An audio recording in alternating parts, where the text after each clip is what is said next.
Cześć, witajcie. Rok 2023 to będzie rok renowacji, przynajmniej takie mam plany, a dzisiaj się zabieram za jedną z nich. Także zapraszam na film. Dziś się zabieram za renowację mojego studio, powiedzmy tak. W każdym razie, jak widzicie, my się wprowadziliśmy w 2015, także od ostatniej renowacji minęło jakieś 7 lat. Teraz możemy zobaczyć, jak to wygląda. Przede wszystkim ściany w niektórych miejscach są odrapane, także aż się patrzeć na to nie da. Zależy w którym miejscu, czy były jakieś meble. Tak jak tutaj na przykład. No zawsze się stuknie, puknie i potem właśnie powstają takie ślady. Bo tutaj były jakieś stoliczki i ta sama sytuacja. Oprócz tego parkiet sosnowy, jak widzicie, no jest sfatygowany strasznie.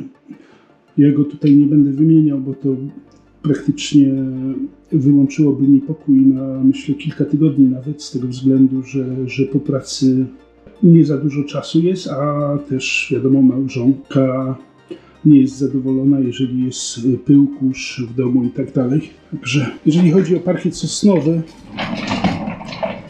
to ja osobiście bym nie polecał Wam, z tego względu, że jeżeli na przykład są takie miejsca użytkowania, gdzie jest biurko, jeździmy fotelem i tak dalej, no to po prostu jest strasznie zdewastowany. Ale zawsze to jest jakaś ochrona i drewno to jest stosunkowo dobry izolator, także przydaje się na zimne dni czasami. I w każdym razie, także kolorystyka, myślę, się też troszkę zmieni. Zmienię te żywe barwy na trochę bardziej takie neutralne. No i zobaczymy, jak to będzie wyglądać po zakończeniu całej akcji. Prawdopodobnie tutaj spędzę sobotę i niedzielę i jeszcze myślę w przyszłym tygodniu. No tu też wyniosłem z pokoju, co mi się udało. Gdzieś tam porozmieszczałem po domu w różnych miejscach albo w warsztacie. I muszę wam powiedzieć, że już na tym etapie małżonka niezbyt była zadowolona. Nie wiem dlaczego. No tak to się dzieje przy remontach. Kanapy nie będę wynosił, a ją delikatnie zabezpieczę, po prostu plastikiem obłożę i okleję, a to okrycie, jak widzicie, poszło do prania. No niestety miejsce jest ograniczone, no i też w pojedynkę kanapy nie przestawię, także że trzeba będzie po prostu przestawiać z miejsca na miejsce. Tu jeszcze tak samo mam taką komodkę, także to też będzie przestawiane z miejsca na miejsce. Także biurko i komputer wyleciał, znaczy wyjechał, nazwijmy to tak. W każdym razie, żeby mnie nie dekoncentrował podczas pracy, to zawsze się usiądzie, coś tam zerknie i tak dalej. No tu też możecie zaobserwować, jak tu wygląda.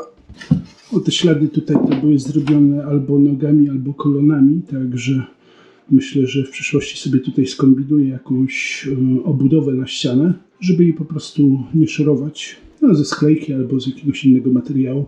To jeszcze nie wiem, coś wymyślę. A tu również zawsze tam biurko odrapie, puknie. Także wyjechało praktycznie wszystko z pokoju. Została tylko komódka i kanapa, którą będę przesuwał po pokoju.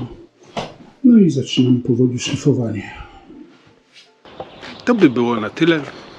Ja Was serdecznie pozdrawiam. Życzę Wam miłego weekendu i do zobaczenia w następnym filmie.